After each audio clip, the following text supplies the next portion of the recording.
This is the 5th video in a series pointing out all the slanderous lies and misrepresentations found in the Amazon docuseries Shiny Happy People, Duggar Family Secrets, in chronological order as they appeared in the program. Next is number 45. Gothard starts building these different training centers all over the world. It was near slave labor out of young people that he made work at his training centers. He built that empire off our backs. The training centers that IBLP sponsored were, of course, being misrepresented in Shiny Happy People. These were programs that allowed teens and young adults to learn workplace skills, including office work, construction, cosmetology, law, hospitality, emergency response, and more. The work they did was a part of the program of learning how to do certain jobs and gaining workplace experience. Shiny Happy People tries to make it seem as if it was a slave labor camp instead of an on-the-job training program. The Institute had a tremendous amount of money, and if you could get rid of Bill Gothard, somebody who was left gets control of all of that cash. This clip shows Brooke Arnold suggesting that IBLP was trying to get rid of Gothard in order to move the cash into the hands of someone else. And by using a clip of the Duggars, it is suggesting it was them. This is a wholly untrue statement with absolutely zero evidence to support it. This will come up again in episode 3. Fundamentalism. It exploits people who have no other options. This particular statement by Chad Harris shows a significant part of the real underlying message that Shiny Happy People is trying to convey. The entire program was designed as a piece of propaganda targeting Christian fundamentalists generally, although fundamentalism is a term they never actually define. So many people just assign these things to Christian homeschoolers generally.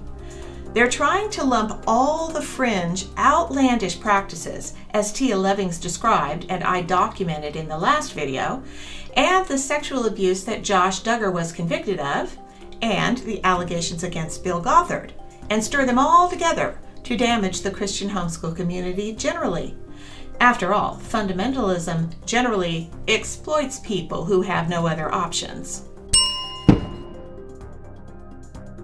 People in Gothard's sphere need to be held accountable for how many children have been abused as a result of that. And here you get a gist of the whole narrative. Shiny Happy People is suggesting that because some children whose families have participated in IBLP have been abused, therefore it is Gothard and IBLP's fault. And of course that includes not just actual abuse, but any kind of family rules or practices that they didn't like growing up. If they didn't like what they had to wear, or that they had to attend church every week, or they didn't have a TV, or they were homeschooled, or they were taught to save themselves sexually for marriage, and due to these abusive teachings and practices, they consider themselves to be victims of abuse and survivors.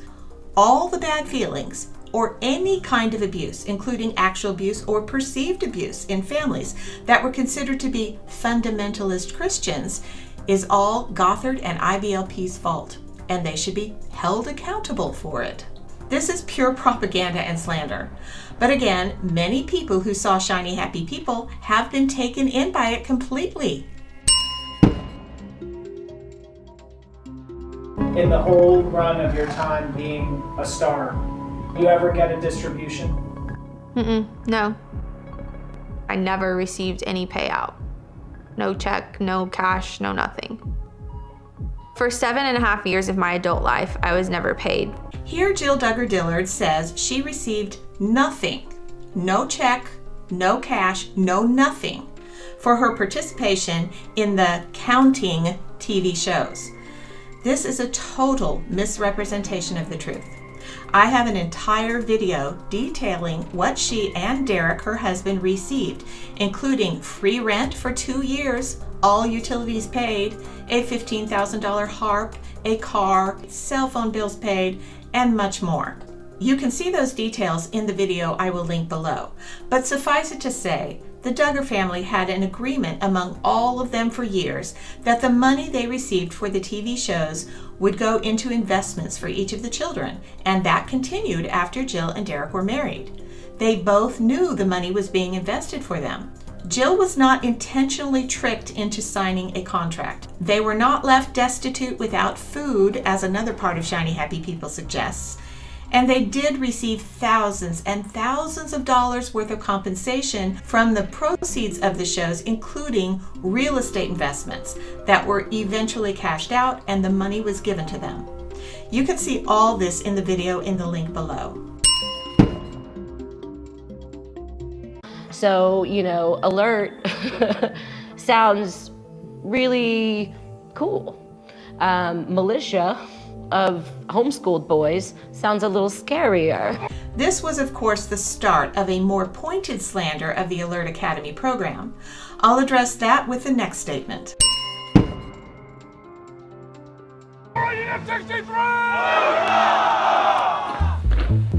Alert is Gothard's paramilitary organization. These last two statements were intended to create the narrative that IBLP and Gothard were preparing young men to take over the world by force and were training them in military tactics to do so. This is a completely false and slanderous lie. The Alert program is not a militia and not a paramilitary group. It is a program for young men that uses military discipline training to prepare them to serve in search and rescue missions and for emergency disaster relief efforts. They do not use or train in the use of weapons of any kind. Shiny Happy People knows this, but purposefully misrepresented the Alert program to further their false narrative. And again, people who watched it have been completely taken in by this propaganda. You can see more details about this whole false narrative in the video I will link below. If you were in trouble, they would lock you in the prayer room for hours, up to days, up to weeks. It was just an empty hotel room with no furniture, and they would give you a Bible until they thought you were appropriately repentant. My worst stay there, my team leader did not like the shoes that I had worn. They had a bit of a heel on them, and that wasn't against the rules, but she personally just didn't like it and thought it was sinful and distracting to the men. And by a bit of a heel, I mean, I was in the prayer room for 4 days, I think. I was 16. It was just a nightmare, yeah. Lara Smith is here again, making up another false story. If you look at the 5-part series on this channel that explains her lies and misrepresentations, you will see her lying again and again and understand why this statement cannot be believed. I have discussed this scenario that Lara describes with several people who were at the training centers, and they all said there would not be a punishment for wearing low heels, and especially not going to the prayer room for days for it. Low heels were allowed in the dress code, and no leader would have been permitted to discipline her for dressing according to the rules. She may have been assigned to the prayer room for some reason, but it wasn't because she wore low heels. In another interview that is not part of Shiny Happy People, she also falsely claimed she wasn't fed for 4 days while in a prayer room. That is just a flat-out lie. Lara is known for making up stories and exaggerating circumstances to fit her attempt at presenting herself as a victim, and not just in relation to Shiny Happy People. She lies for other reasons that have nothing to do with IBLP at all. This story just isn't true. But if Lara wants to provide any evidence of its truth, I am open to hearing it. Otherwise, it's just another one of her lies. Mr. Gothard had always projected this image that he only took a very small portion of money. He drove a very old car. I found out that the entire Gothard family was living incredibly extravagantly off of the Institute's money. This particular statement is one of the most clearly slanderous statements in Shiny Happy People. I seriously wonder if Gothard and IBLP will sue because of it. They could easily prove it is a lie. Mr. Gothard was paid only half or less of the average salary for a U.S. citizen throughout his tenure as the leader of the IBLP organization. The few Gothard family members that also worked for IBLP were actually only paid the normal salaries for the jobs they performed.